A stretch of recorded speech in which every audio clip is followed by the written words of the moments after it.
Elder சந்திரமோனையா அவர்களுக்கு இந்த ஜெபக்குழு சார்பாக நன்றி தெரிவித்துக் கொள்கின்றோம். வந்து கலந்து கொண்டு ஜெபித்த அனைவருக்கும் நன்றி.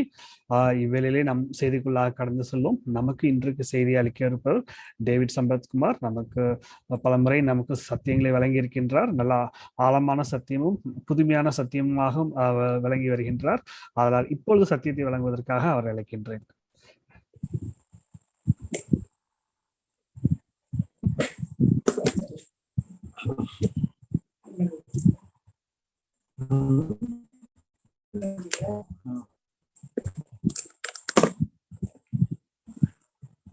தேவனுடைய பரிசுத்த நாமத்துக்கு கனமும் மகிமையும் உண்டாவதாக. மீண்டும் ஒரு நேரத்திலே தேவனுடைய பிள்ளைகளோடு இந்த ஜெபத்திலே கலந்து கொள்ளவும் அவருடைய பரிசுத்த வசனங்களை குறித்து தியானிப்பதற்கு நேரத்தை எடுத்துக்கொள்ளவும் கர்த்தர் செய்த கிருபைக்காக நான் அவருக்கு நன்றி செலுத்துகிறேன். எல்லா கனமும் மகிமையும் புதியும் அவருக்கு சதா காலங்களிலும் அதாவது இந்த நேரத்திலே நான் அதிகமான காரியங்களை நாம் அதிக நேரம் எடுக்க போவதில்லை. நம்முடைய தியானத்திற்கென்று ஒரு குறிப்பிட்ட சில வசனங்களை மட்டும் வாசிக்கும்படியாக நான் கேட்டுக்கொள்ளுகிறேன். யோவான் 8ஆம் அதிகாரம் 1 முதல் 11 வரை உள்ள வசனங்களை யாராவது கொஞ்சம் வாசித்தால் நல்லது.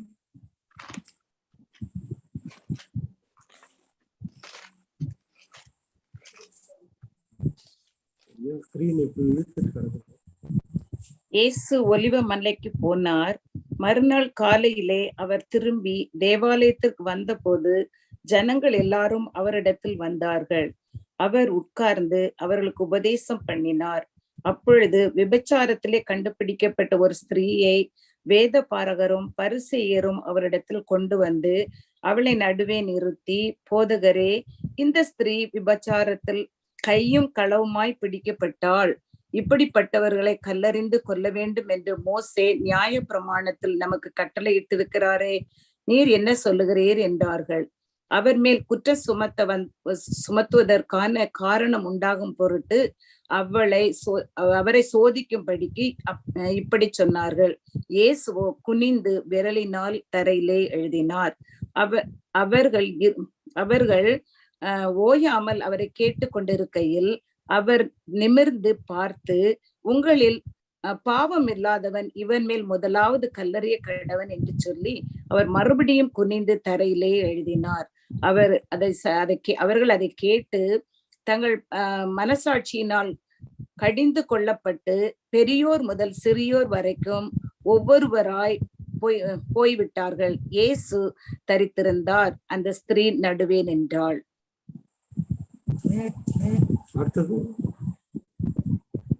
இயேசு நிமிர்ந்து அந்த ஸ்திரீயை தவிர வேறொருவரையும் காணாமல், ஸ்திரீயே, உன்மேல் குற்றம் சாட்டியவர்கள் எங்கே?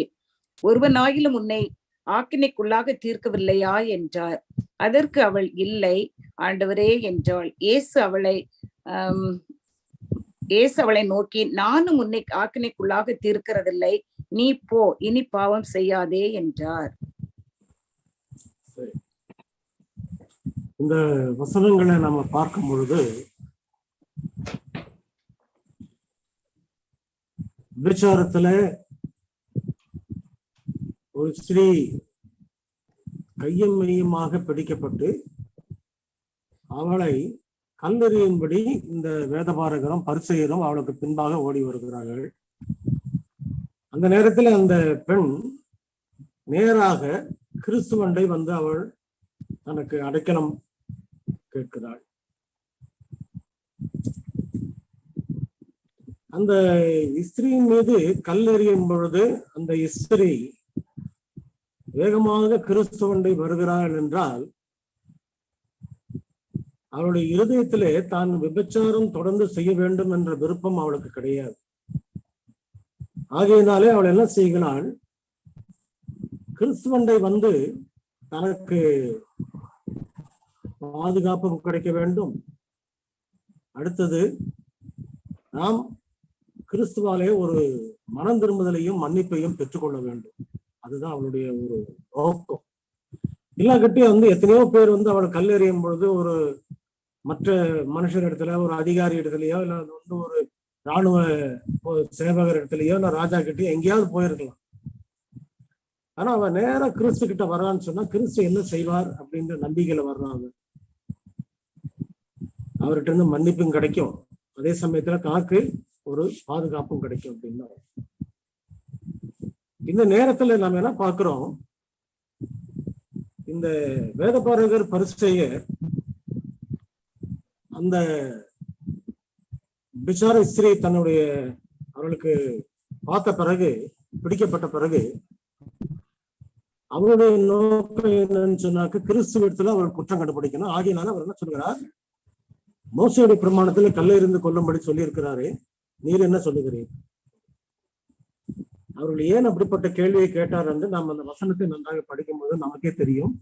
அவர் கிறிஸ்து மீது குற்றம் சுமத்தும் பொருட்டு தான் அந்த கேள்விகளை அவர்கள் கேட்டார்கள் என்று நாம் பார்க்கிறோம். சரி, அது வேதபாரகர் பரிசேயருடைய ஒரு நோக்கம். இதுல விபச்சார ஸ்திரீயுடைய நோக்கம் வேற, கிறிஸ்துடைய நோக்கம் வேற. இப்போ ஆண்டவராகிய இயேசு கிறிஸ்து இந்த சூழ்நிலையிலே அவர் செய்யக்கூடிய காரியம் என்னவென்றால், ஒரு காரியத்தை நம்ம வந்து ரொம்ப உன்னிப்பா கவனிக்கணும். ஒரு சின்ன சூழ்நிலை, ஒரு அசம்பாவிதமான ஒரு சூழ்நிலை, அல்லது வந்து வருத்தப்படக்கூடிய, வேதனைப்படக்கூடிய ஒரு சம்பவம் அங்க நடக்குது. இந்த சம்பவத்தை அப்படியே முழுமையாக ஒரு ஆத்ம ஆதாயத்தின் ஊழியத்துக்கு என்று கிறிஸ்துவானவர் மாற்றுகிறார். எப்படி என்றால், அவர்கள் அந்த கேள்வியை கேட்ட பொழுது வேதபாரகரும் பரிசேயரும் எந்த நோக்கத்தோடு அந்த கேள்வியை கேட்கிறார்கள் என்று அவருக்கு நன்றாக தெரியும். வேதபாரகர் பரிசேயர் இருவருமே, அந்த இரு கூட்டாருமே மோசேயுடைய பிரமாணத்தினுடைய காரியங்களை ரொம்ப கண்டிப்பா அவங்க புடிச்சுக்கிட்டு இருந்தாங்க. அதாவது இன்னும் சொல்ல போனாக்க, யாராவது ஒருத்தர் தப்பு பண்ணிட போறாங்களா அப்படின்னு ஊர்ந்து கவனித்து அவனுடைய போக்குல மரத்துல வந்து ஏதாவது ஒரு மனுஷனை கவனிச்சுட்டே இருப்பான். குற்றம் கண்டுபிடிக்கிறதுக்குன்னே அவங்க போயிட்டு இருப்பான். ஆக அந்த ஒரு குணம், அப்படிப்பட்ட ஒரு குறை, அது வந்து ரட்சிப்புக்கு ஏதுவானது அல்ல என்பதை அவர்களுக்கு உணர்த்த வேண்டும். அடுத்தபடியாக இங்கே இந்த விபச்சார ஸ்திரீயும் தன்னுடைய தவறுகளிலிருந்து, பாவத்திலிருந்து அவளும் விடுபட்டு வெளியே வர வேண்டும். இந்த ரெண்டு நோக்கத்தோட ஆண்டவராகிய இயேசு கிறிஸ்து கொஞ்ச நேரம் பேசாம இருந்தாரு. அதுக்கு பிறகு அவர் சொல்லக்கூடிய வார்த்தை, உங்களில் பாவம் இல்லாதவன் முதலாவது கல்லெறிய கடவுள் என்று அந்த வார்த்தையை அவர் சொன்னார். ஒரு சின்ன கூட்டம் இது, அதாவது ஒரு சின்ன சுவிசேஷ கூட்டம் தான் சொல்லணும்.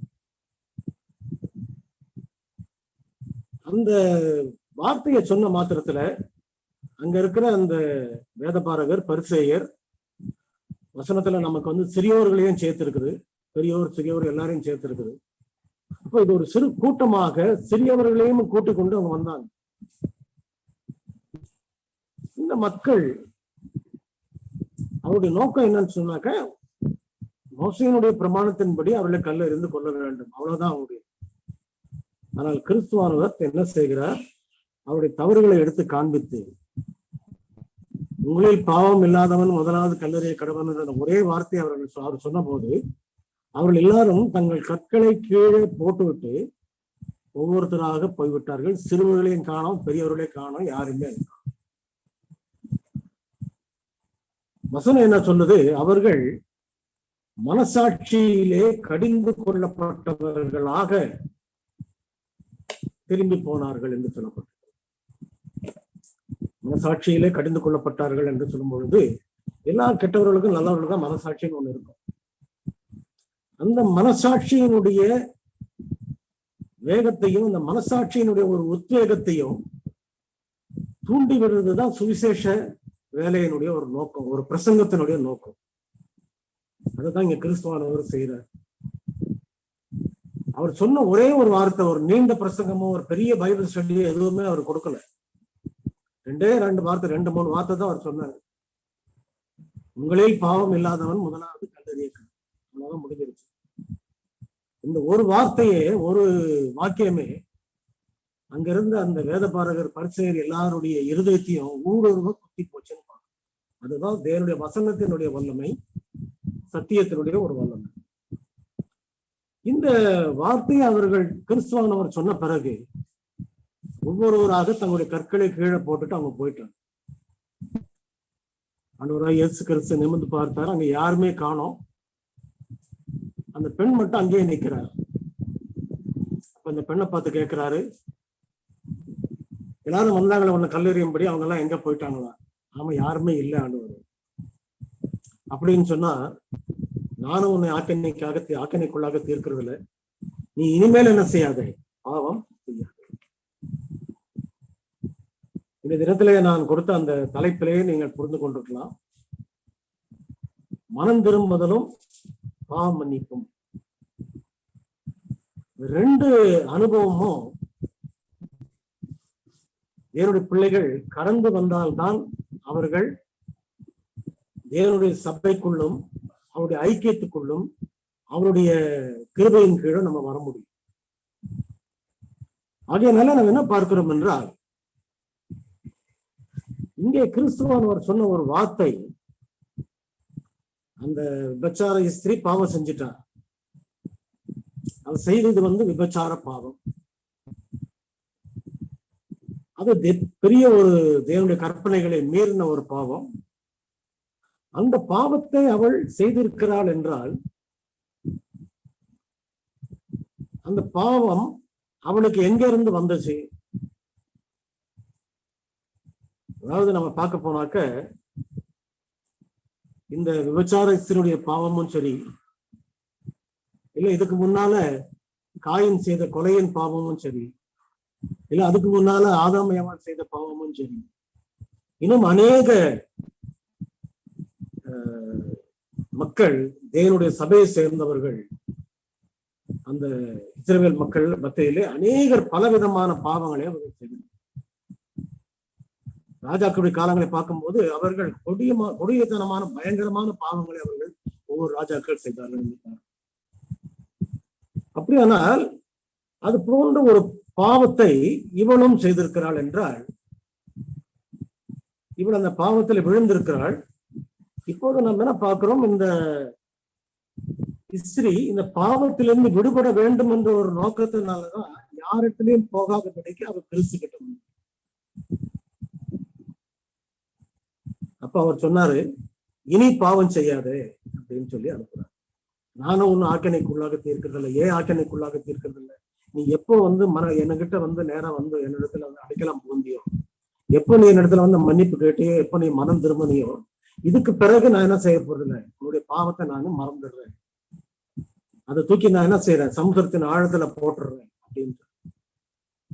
ஆகையினாலே அவர் என்ன செய்தார் என்றால், அந்த பாவத்தை அவர் எடுத்து போட்டுட்டு, நானும் உன்னை ஆக்கினைக்குள்ளாக தீர்க்க போவதில்லை, இனி நீ பாவம் செய்ய. இதற்கு முக்கியமான ஒரு பகுதி என்னவென்றால், நாம் இந்த நேரத்தில் ஆராய போக ஒரு சின்ன ஒரு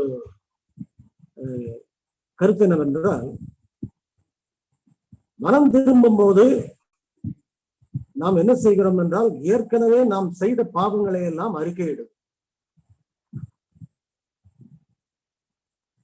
யாக்கோப்புக்கு மனம் திரும்புதல் ஏற்பட்டது.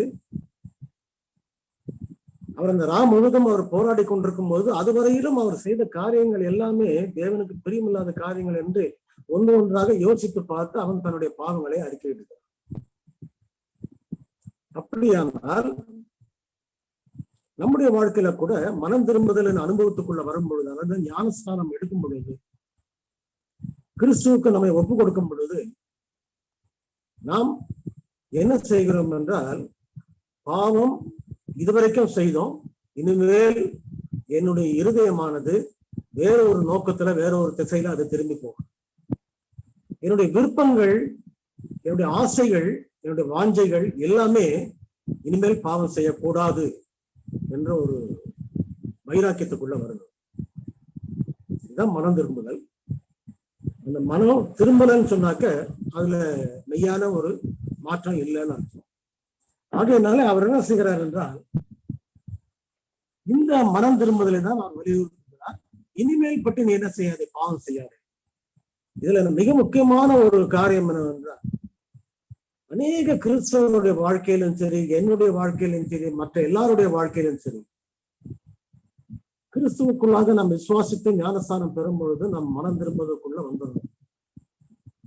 மனம் திரும்பும் போது இதுக்கு முன்பாக நாம் என்னென்ன பாவங்கள் செய்தோம், ஒருவேளை நம்ம விக்கிரகாராதனை செய்திருக்கலாம், ஒருவேளை நம்ம களவு செய்திருக்கலாம், ஒருவேளை நம்ம விபச்சாரம் செய்திருக்கலாம், ஒருவேளை நம்ம பொய் சொல்லி இருக்கலாம். இதெல்லாம் நமக்கு தெரிந்தது.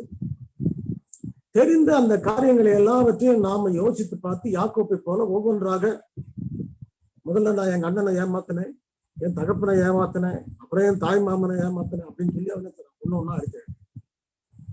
அதே போல நம்ம ஒன்றொன்றாக அறிந்த காரியங்கள் எல்லாத்தையும் நம்ம அறிக்கை.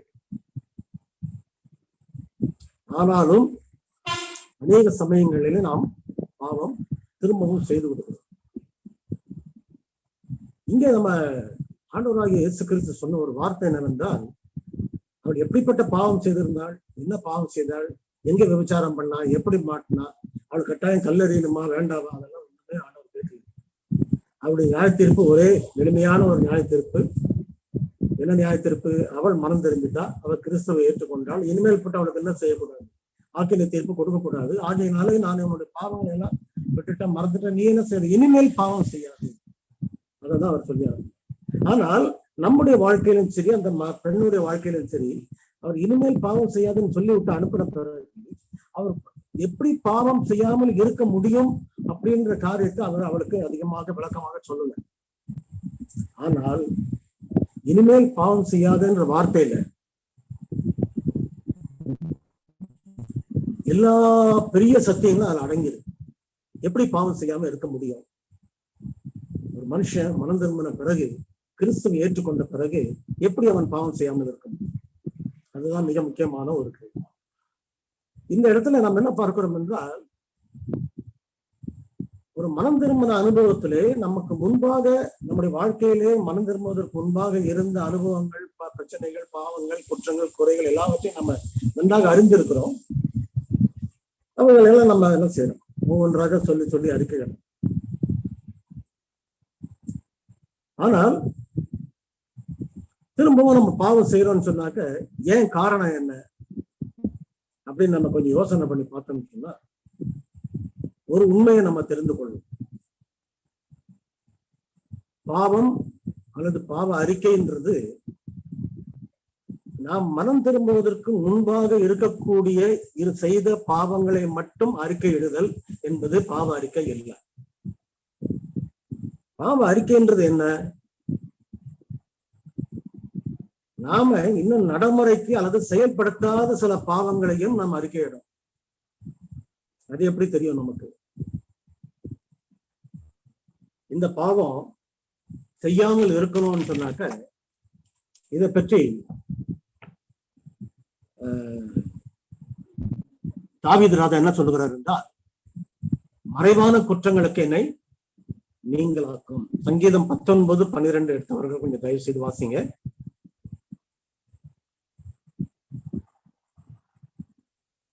தன் பிழைகளை உணர்கிறவன் யார்? மறைவான குற்றங்களுக்கு என்னை நீங்களாக்கும். தன் பிழைகளை உணர்கிறவன் யார்?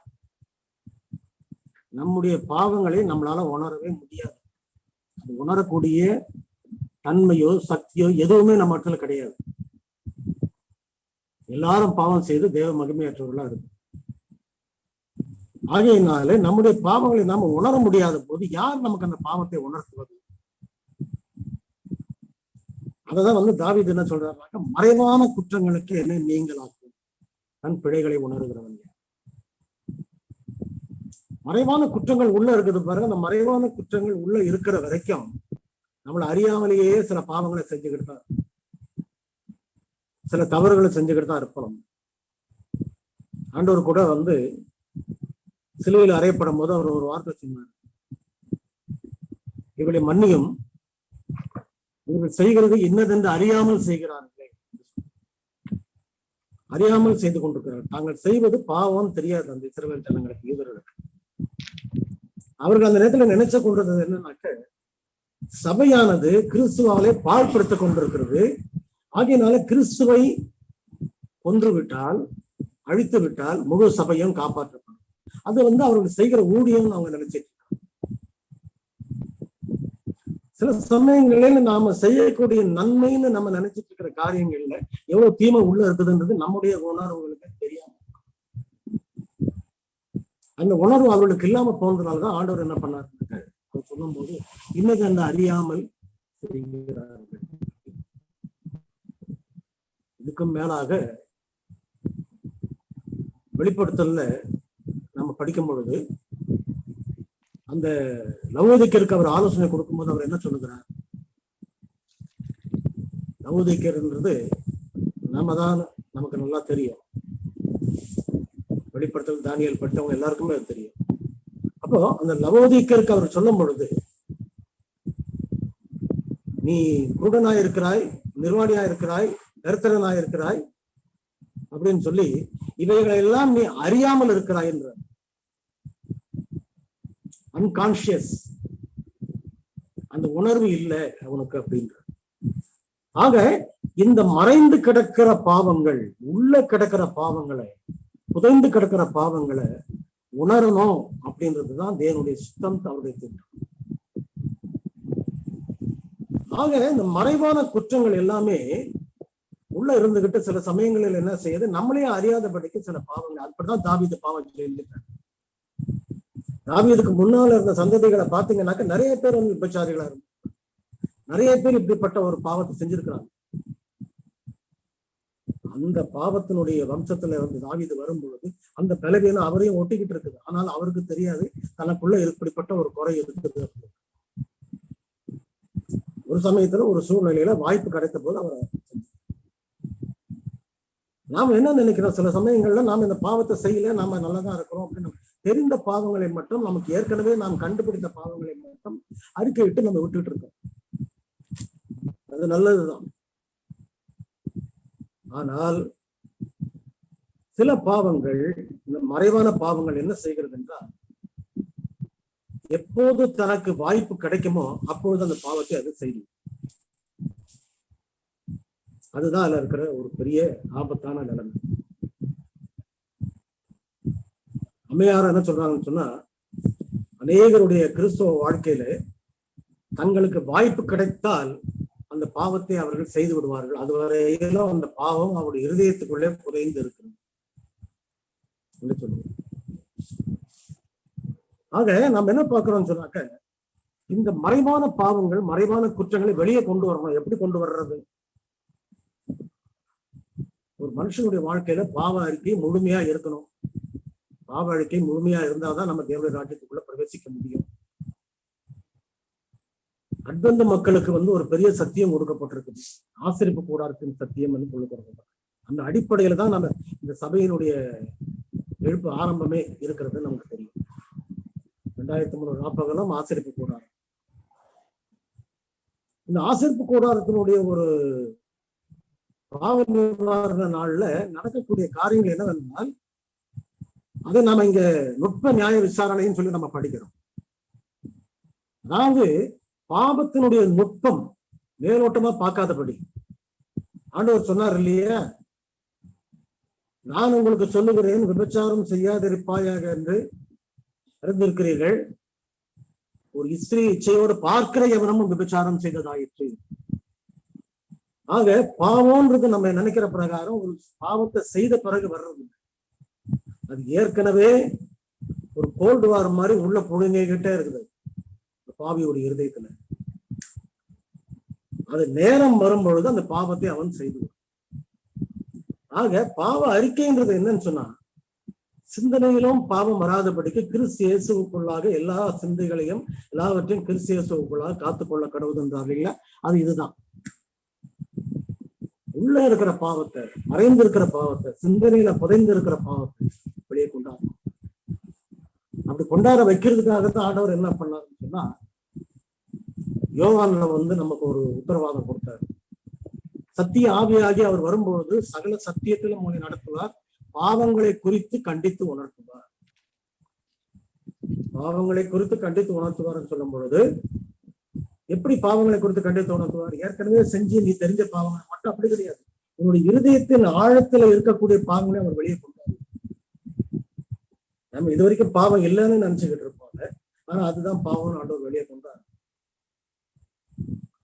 தவறுகள் பாவங்கள் பல சூழ்நிலைகள்ல நடக்குது, நமக்கு தெரியல. ஆனால் ஆவியானவர் அவைகளை நீ செய்கிறது பாவம், நீ செய்கிறது தவறு அப்படின்றத உணர்த்துகிறார். அவர் நமக்கு உணர்த்துவதற்காக நாம செய்ய வேண்டிய காரியம் என்ன? ஆக நம்முடைய ஆவிக்குரிய ஜீவியத்துல மனம் திரும்புதல், மேலும் பாவம் செய்யாமல் இருக்க வேண்டும் என்ற ஒரு ஆவிக்குரிய ஜீவியத்துல அடுத்தது ஒரு முக்கியமா செய்ய வேண்டிய காரியம் என்ன? வேதத்தை ஆராய்வதையும் தியானிப்பதையும் ஜெபிப்பதையும் நாம் குறைத்து கொண்டோமானால் ஆவியானவர் நம்ம விட்டு விலகி. அதாவது அந்த பரிசுத்த ஆவியானவரை எந்த அளவுக்கு நம்ம கையில வச்சிருக்கிறோமோ, நம்ம கூட வச்சிருக்கிறோமோ, எந்த அளவுக்கு தேவனுடைய கிருபையின் கீழே நம்ம இருந்துகிட்டு இருக்கிறோமோ, அது வரைக்கும் தான் நமக்கு என்ன பாதுகாப்பு இருந்துகிட்டு.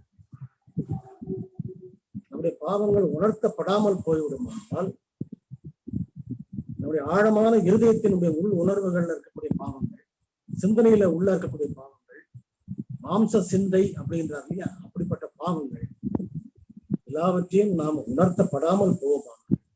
கிறிஸ்து வருகை மட்டும் அந்த பாவம் அறிக்கையிடப்படாமல் அப்படியேதான் இருக்கும். ஆகையினாலே நம்ம என்ன பார்க்கிறோம் என்றால், நம்முடைய பாவங்கள் அறியப்பட வேண்டும், வெளியே கொண்டு வரப்பட வேண்டும். அந்த இஸ்ரியை பார்த்து ஆண்டவர் சொல்லும் போது, நீ இனி பாவம் செய்யாதேன்னு சொன்னா எப்படி அவர் செய்யாமல் இருப்பாள்? இன்னைக்கு எனக்கும் உங்களுக்கும் ஆண்டவர் கொடுக்கிற ஒரு சத்தியம் என்னவென்றால், ஏற்கனவே செய்திருக்கிற பாவத்தை எல்லாம் நீ அறிக்கை விட்டுட்டு அது வேற விஷயம். யாக்கோபு கூட அப்படித்தான் செஞ்சான். தன் மாமனை ஏமாத்தினது, தன்னுடைய அண்டனை ஏமாத்தினது, தன்னுடைய பகப்பனை ஏமாத்தினது, இப்படி செஞ்ச அந்த எத்தன்ற ஒரு பேர்ல இருந்து அவன் செய்த பாவங்கள் எல்லாவற்றையும் அவன் அறிக்கையிட்டான். ஆனால் அவனுடைய இயல்பு, அவனுடைய பரம்பரை குணங்கள் அவனை ஆண்டுகிட்டு இருக்கு. இந்த மறைவான குற்றங்கள்ன்றது அப்படியே உடனே வந்துடுறது இல்லைம்மா. இது பல சந்ததிகளுக்கு முன்னாலே இருந்து வரக்கூடிய, இன்னும் கேட்டா ஆதாமையோடைய காலத்திலிருந்தே அந்த மறைவான பாவங்கள் நமக்குள்ள வந்துகிட்டு. இன்னும் ஒரு வேத வாக்கியத்தை நான் உங்களுக்கு எடுத்து வாசிக்கிறேன்.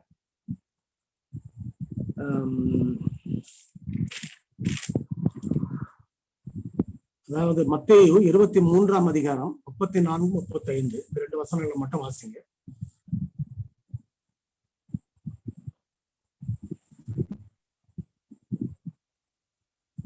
குருடரான வழிகாட்டிகளே, கொசு இல்லாதபடி வடிகட்டி ஒட்டகத்தை விழுங்குகிறவர்களாய் இருக்கிறீர்கள். மாயக்காரராய்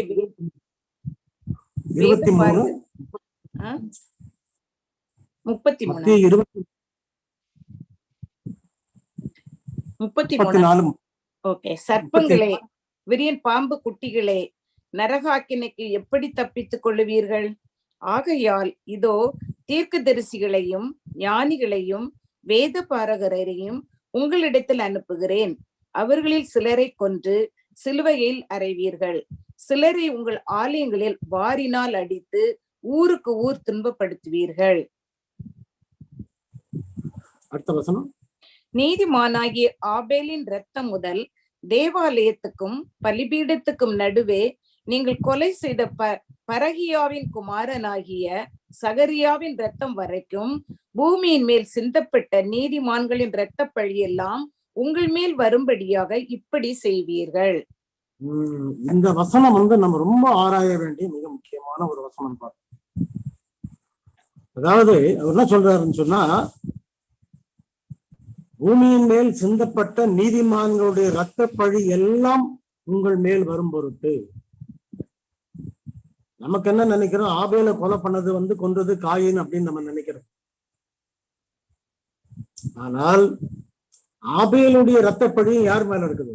உங்க மேலதான் இருக்கு. அதுக்கு பிறகு பரகியாவின் மகனாகிய சகரியா, ஏறக்குறைய இதுக்கு முன்னால கிட்டத்தட்ட 600-700 வருஷத்துக்கு முன்னால அந்த மாதிரி ஒரு சம்பவம் நடந்திருக்குது வேதாந்தத்துல. அது ஒரு ரத்த சாட்சி, அவர் ஒரு ரத்த சாட்சி. இவங்களை எல்லாம் கொன்றது நீங்க, இவங்களை எல்லாம் கொலை செய்தது நீங்க. அவர்களை வாரினாலே அடித்தீர்கள், அவர்களை துன்பப்படுத்தினீர்கள், அவர்களை கொலை செய்தீர்கள். ஆனால் அவர்களுடைய ரத்தப்பழியும் ஆபேலுடைய ரத்தப்பழியும் எல்லா நீதிமான்களுடைய ரத்தப்பழியும் யார் மேல வரும்? உங்க மேலே வரும் பொருட்டாக நீங்கள் இப்படி செய்கிறீர்கள். என்ன அர்த்தம் இதுல? ஆபேல காயன் கொன்றதுக்கும் இங்க ஏன் அந்த ரத்தப்பழி இவங்க மேல போகணும்? அதாவது ஒண்ணு நம்ம என்ன தெரிஞ்சுக்கணும்னா, ஆபேல் கிட்ட காயன் கிட்ட என்ன ஒரு குணம் இருந்ததோ, நீதிமானை கொலை செய்யற ஒரு குணம், அதே குணம் சத்தியத்தை சொல்றவங்களையும் சத்தியத்தை பத்தி பேசுகிறவர்களையும் உண்மையாக தேவனோடு இருந்து அவருக்கு ஊழியம் செய்கிறவர்களையும் ஒன்று அவர்களை இரத்த சாட்சியாக ஆக்கக்கூடிய ஒரு குணம் இந்த யூதரிடத்திலே காணப்படும். நம்ம நினைக்கலாம் சில சமயங்கள்ல கிறிஸ்துவானவர் சிலுவையில் அறையும் போது நாம அங்க இருந்திருந்தாக்க ஒருவேளை நான் அவங்களோட இருந்திருக்க மாட்டேன், நான் கட்டாயமா கிறிஸ்துவ கொலை செய்யணும், அவரை சிலுவையில் அறையணும் அப்படின்ற மாதிரி சொல்லியிருக்க மாட்டேன் அப்படின்னு நம்ம நினைக்கலாம். ஆனா ஒருவேளை ஆண்டவர் பேதுருகிட்ட சொன்ன மாதிரி, பேதுருவம் தன்னுடைய வாழ்க்கையை தன்னுடைய குணத்தினால ஏற்பட்ட குறை இருந்துச்சுன்னு அவனுக்கு தெரியாதபடி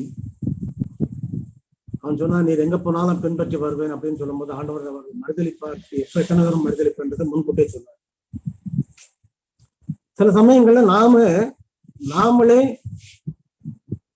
கிறிஸ்துவை சிலுவையில் அறிந்தவர்களாக இருக்கலாம். ஏனென்றால் தேவனுடைய பிள்ளைகள், மெய்யான பிள்ளைகள் அநேகம் பேரை அவர்கள் கொலை செய்தார்கள், கிறிஸ்துவையும் கொலை செய்தார்கள். அவர்கள் கிறிஸ்துவை கொலை செய்யும் பொழுது அந்த கொலையினுடைய பாவம் ஆபேலுடைய பாவத்திலிருந்து அப்படியே வருது.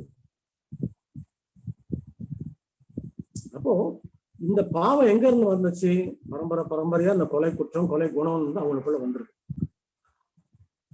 அததான் ஆண்டவர் சொல்றாரு, எப்போ செய்த பாவம் அது வந்துகிட்டே இருக்குது, காலங்காலமா வந்து. அதேதான் இங்க என்ன பார்க்கிறோம் என்றால், இந்த யூதர்களிடத்திலையும் காணப்பட்டது. நாம என்ன சொல்லுவோம்? நம்ம சில சமயங்கள்ல கிறிஸ்து சிலுவையில் அறையும்போது நாம அப்படி செய்திருக்க மாட்டோம்னு சொல்லுவோம். ஆனால் ஒருவேளை நாம் அங்க இருந்திருந்தோமானால், ஒருவேளை அப்படிப்பட்ட ஒரு நீதிமான்களையும் தீர்க்கதரிசிகளையும் கொலை செய்யக்கூடிய அவர்களை அழிக்கக்கூடிய ஒரு குணம் நமக்கு இருக்குமானால், உள்ளுக்குள்ளே நமக்கு அறியாமலேயே நாமும் சேர்ந்து கிறிஸ்துவை, அல்லது இன்றைக்கு நம்முடைய பாவங்களை அறிக்கையிடாமல் இருப்போமானால், அந்த கிறிஸ்துவை சிலுவையில் அறைந்தவர்களோட நாம அவர்களுக்கு ஒத்தாசையாக இருக்கிறோம் என்றார்.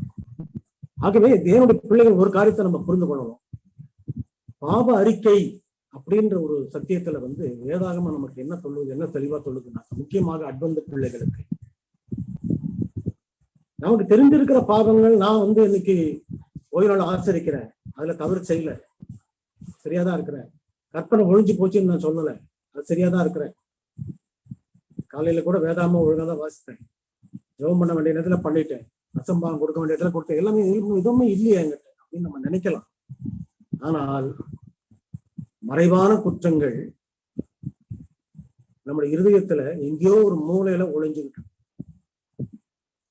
அந்த மறைவான குற்றங்களை ஆண்டவர் என்ன செய்யறார்? இருதயத்தின் உள்ளந்திரியங்களை ஆராய்ந்தறிகிற கர்த்தர் அதை சோதித்து பார்க்கிறார். அதே சங்கீதக்காரன் சொல்றாரு, நீ என்னை ஆராய்ந்து பார்த்து, என்னை சோதித்து ஆராய்ந்து பார்த்து என் சிந்தனைகளை அறிந்து கொள்ளும் அப்படின்னு கேட்கிறார், ஒப்பு கொடுக்கிறார். தேவன் சோதிக்கிறதே அந்த உள் சிந்தனைகளை வெளியே கொண்டு வர்றதுக்கு.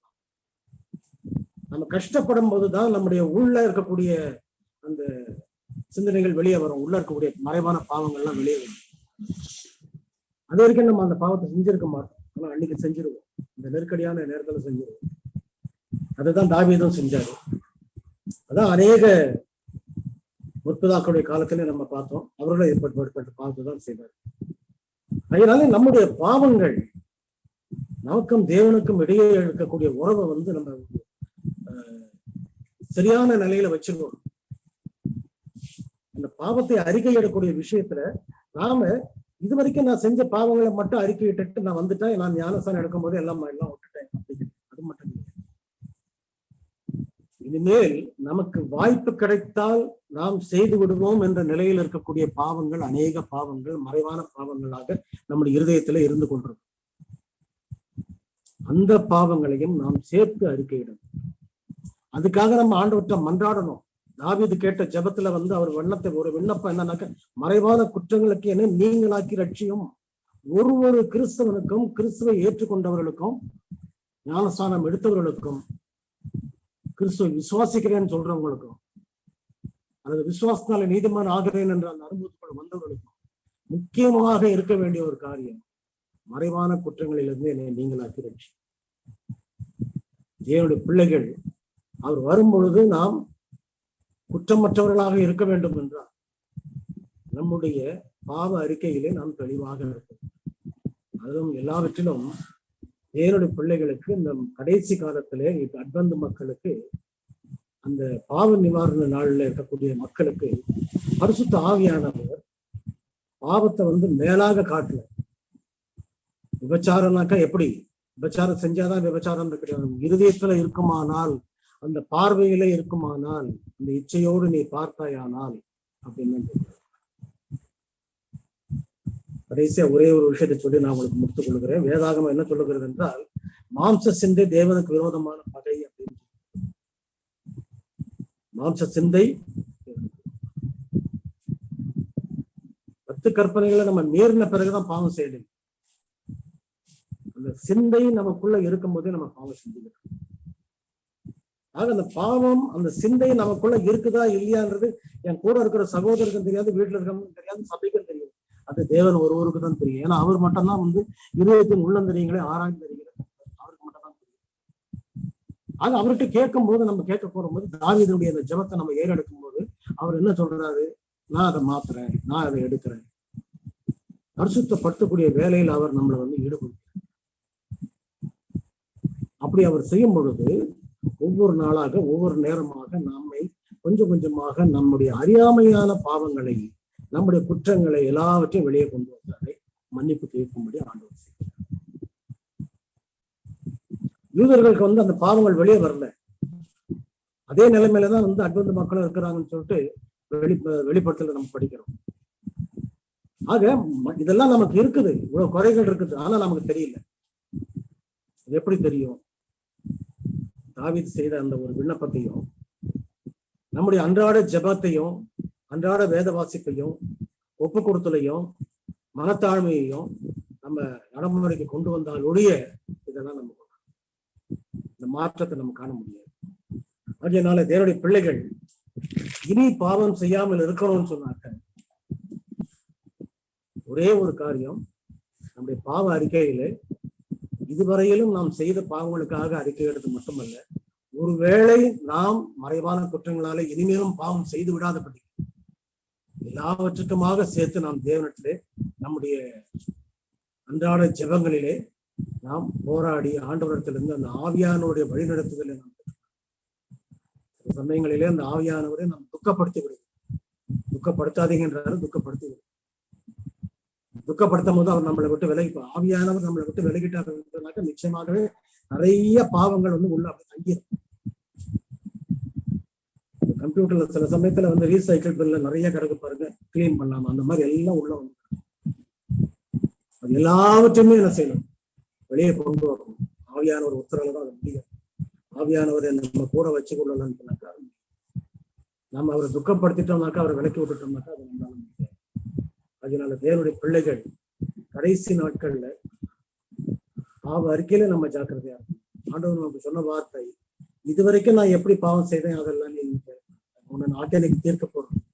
ஆனாலும் மகளே மகனே என்ன செய்யாத, இனி நீ பாவம் செய்யாத, இனிமேல் பாவம் செய்யாமல் இருக்க வேண்டும் என்றால் இந்த அறிந்த பாவத்தையும் அறியாத பாவத்தினாலும் நாம தேவத்துல மன்றாடணும். தேவன் தம்மை அப்படிப்பட்ட கிருபையை உங்களுக்கும் எனக்கும் கொடுப்பார். ஆமென். முடிவு ஜெபத்தை பண்ணிருங்க.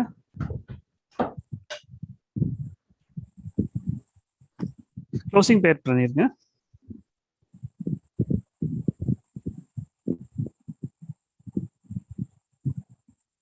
நானும் ஜெபம் பண்ணுமா? க்ளோசிங் ப்ரேயர் பண்ணிருங்க. ஓகே. எங்கள் அன்பும் கிருபையும் ஜீவனமுள்ள தகப்பனே, இந்த நேரத்திற்காக நாங்கள் உங்களுக்கு நன்றி செலுத்துகிறோம்.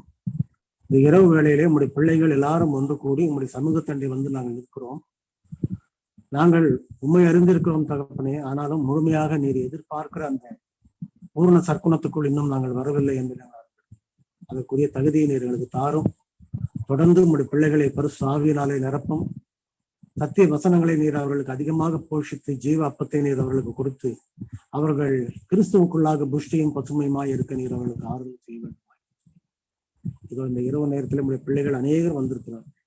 சத்திய வசனங்களை கேட்டார்கள். அவர்கள் ஜெபத்தினாலே தங்களுடைய விண்ணப்பங்களை உமக்கு முன்பாக ஏறெடுத்தார்கள்.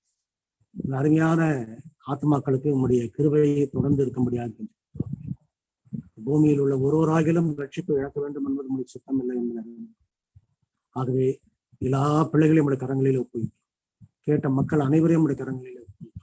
இன்னும் எல்லா இடங்களிலும் இருக்கக்கூடிய மனுஷ மக்கள் அனைவரையும் உடைய கரங்களில் ஒப்புவிக்கும். ஊழியக்காரர்களை உடைய கரங்களில் ஒப்புவிக்கும். ஊழியத்தை தாங்கி நடத்துகிற உடைய பிள்ளைகளை உடைய கரங்களில், வாலிபர்களையும் பெரியோர்களையும் சிறியவர்களையும் எல்லாவற்றையும் முடிக்கிறார். அவளை நீர் ஆசீர்வதியும். அவளை உடைய பலத்தினாலே நிரப்பும், பரிசு ஆவியினாலே நிரப்பும். உடைய கிருபை அவர்களை விட்டு ஒருபோதும் விலகாதபடிக்கு காத்துக்கொண்டு அவர்களை கடைசி மட்டும் பூர்ண சற்குணராக நம்முடைய நித்திய ராஜ்யத்துக்குள் கொண்டு சேர்க்க உதவி செய்ய வேண்டும். இயேசுவின் மூலமான தாழ்மையோடு கெஞ்சுகிறோம் கர்த்தாவே. ஆமென்.